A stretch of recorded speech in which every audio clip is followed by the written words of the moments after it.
Welcome back to the Rulebook Room. I'm Harp. Alright, picture this. You are in a marriage that's clearly falling apart. Things go so wrong that the court steps in and says, okay, you two need space. That's judicial separation. You're still legally married, but you're not expected to live together. Now, fast forward a year. No reconciliation, no cohabitation, nothing. So one spouse walks into the court and says, cool, time's up, give me divorce. Sounds straightforward, right? But what if the same person has been ignoring court orders, refusing responsibilities, and frankly, not behaving like a decent spouse at all? Should the law still help them? That's exactly what we are unpacking today in Harichand Srinivasan Managaonkar versus Sunanda, a case where the Supreme Court reminds us that law is not just about technicalities, it's also about fairness. Let's get into the facts because they really drive the story here. We have a husband, Harichand, and his wife, Sunanda. The marriage hits a serious breakdown mainly because the husband is involved in adultery. Sunanda takes this to court and files for judicial separation under Section 10 of Hindu Marriage Act 1955. The court agrees with her and grants judicial separation in 1981. But that's not all. The court also orders the husband to pay maintenance. Rupees 100 per month to the wife, rupees 75 per month to the daughter. Now here's where things start going downhill. The husband does not pay a single rupee. Not only that, he continues to live with another woman even after the decree.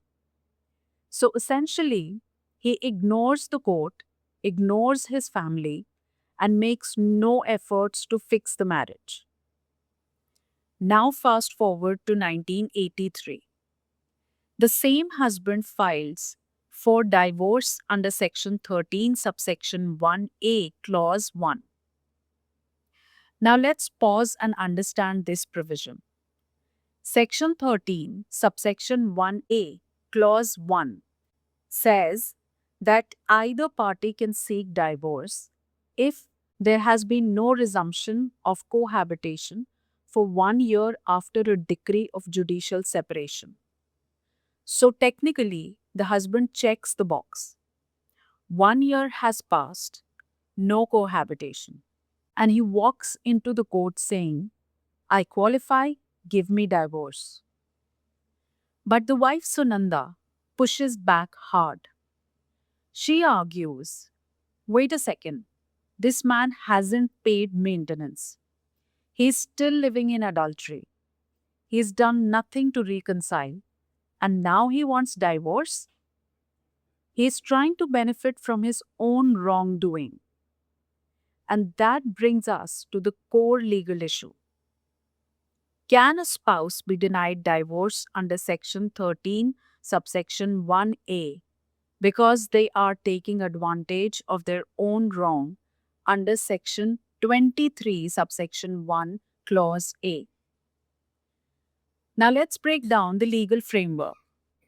Section 13, subsection 1A gives a ground for divorce. It's almost mechanical. If the condition is satisfied, you can apply. But then comes Section 23, subsection 1, clause A, the watchdog of matrimonial law. It says the court must ensure that the petitioner is not taking advantage of their own wrong. Even if you qualify on paper, the court will ask, are you acting in good faith? Or are you trying to manipulate the system? Now, the husband's argument was simple. He said, Section 13, subsection 1A is clear. 1 year has passed. That's enough. Section 23 shouldn't interfere. He even added, if I haven't paid maintenance, that's a separate issue. She can enforce it through execution proceedings. It has nothing to do with my divorce claim. Basically, technical compliance equals legal entitlement.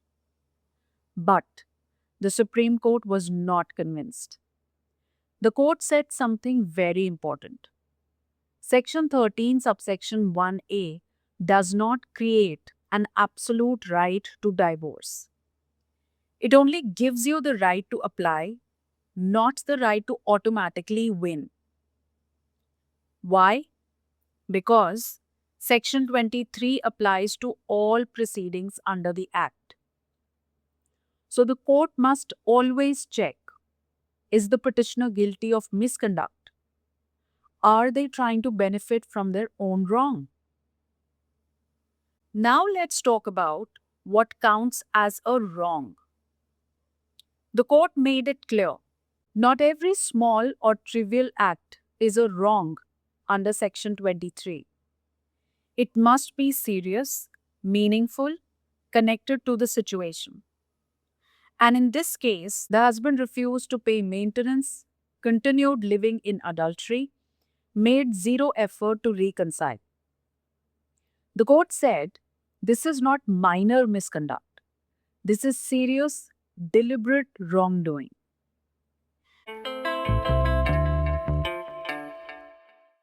Now, at this point, the Supreme Court refers to an earlier case, Dharmender Kumar versus Usha Kumar. And if you have been following this podcast, you already know this one. We've done an episode on it earlier. I'll leave the link in the description box so you can revisit it. But here's the quick connection. In Dharmender Kumar, the court said a wrong under Section 23 must be serious, not trivial. For example, not replying to letters, not eagerly agreeing to reunion. These are not enough to deny relief. But Dharmender Kumar basically set the threshold. Now in Harichand, the court applies the threshold and says this case is very different. Because here, husband didn't just hesitate, he ignored legal obligations, continued adulterous conduct, actively avoided reconciliation. So the court clarifies, don't misread Dharmender Kumar as giving automatic divorce. It only tells us what kind of conduct counts as a wrong. Now let's understand the philosophy behind the judgment. The court says something very powerful. Marriage is not just a legal contract, it's a social and human relationship. And judicial separation is not the end, it's an opportunity. An opportunity for reflection, reconciliation, repair. So both spouses are expected to make genuine efforts to rebuild the relationship. But in this case, the husband did the exact opposite. The court also addresses an interesting argument that once the condition under Section 13, subsection 1A, is fulfilled, the right to divorce becomes crystallized. The court rejects this.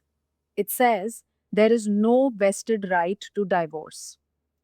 Even if the condition exists, the court still has discretion because Section 23 acts as a filter. Now, coming to the final reasoning, the court held that refusing to pay maintenance is a serious wrong.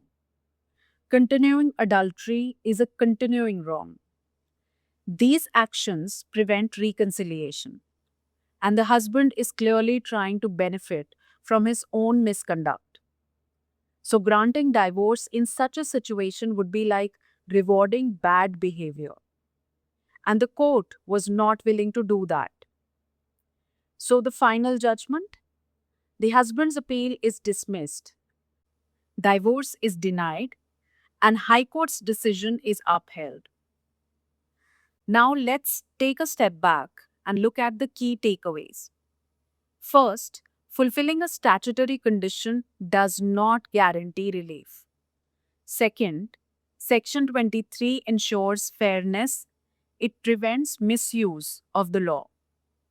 And third, matrimonial law is not just technical, it's deeply rooted in human conduct. Finally, you can say you cannot ignore your duties and then expect the court to rescue you. And that's it for today's episode. Until next time, don't try to outsmart Section 23. Bye.